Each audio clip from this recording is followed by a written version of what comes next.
It is now November, which means that we are just about a year away from the next presidential election, a contest that may very well determine whether or not the U.S. remains a functioning democracy.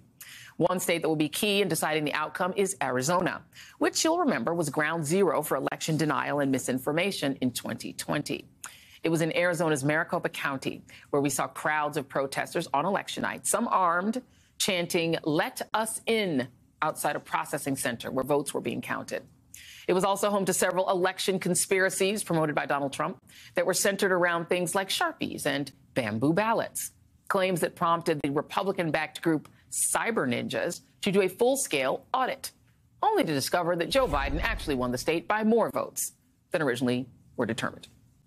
But now, as we approach the next election, the people who worked tirelessly in 2020 to ensure the election was fair, despite all of that tomfoolery, are fearing for their own safety.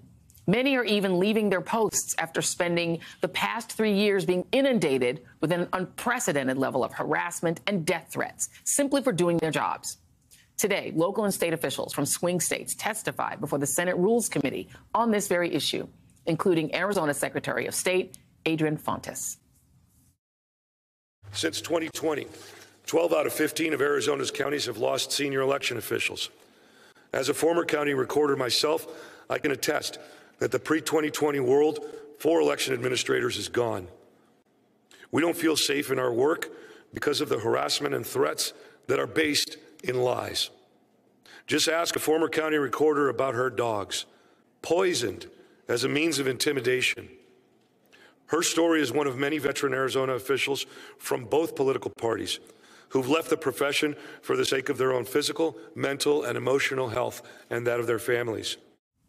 Joining me now is Arizona Secretary of State Adrian Fontes. Thank you so much for being here. Thank you, Joy. I mean, the quote here, 98% of Arizona voters will see their elections run by somebody new next year. It is frightening what's happening in your state. Yeah, well, you know, this is a function of, this is actually a symptom of the big lie.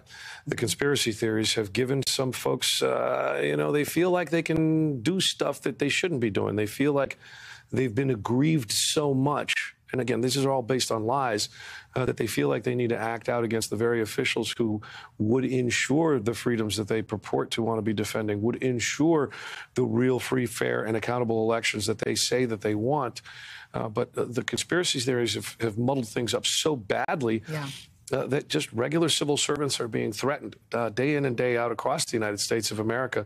Issue 1 put out this report of 11 Western states, and it talks about sort of the losses across the board. And it's a pretty harrowing situation that we're in. You read from these remarks, but some of the stuff that you put in your testimonies, you know, the idea that social media has the capacity to create deep fakes, that somebody, a foreign government, you wrote, could create an AI-generated deep fake of me, meaning you, telling voters that due to a power outage, we've relocated their polling place to another location. People would see or hear false images and audio with my face and voice delivering this AI-generated misinformation. Imagine the confusion as people circle parking lots in random parts of town attempting to vote. And then if you try to fix it, they might be like, I don't know if that's the real Adrian Fontes or is this one? That is terrifying. Well, it is. And you know, we've all seen, you know, on TikTok and other parts of social media, you know, the Arnold Schwarzenegger pretending to be like Whitney Houston. I got deep faked by people who claimed that I was selling weight loss gummies. And I'm like, I've never sold weight loss gummies. Well, but again,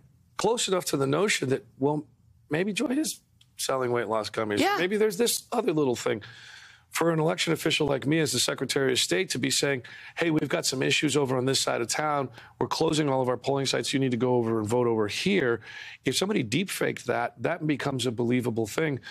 So we're not just debunking lies and debunking nonsense. We need to start pre-bunking and preparing for the potential assault.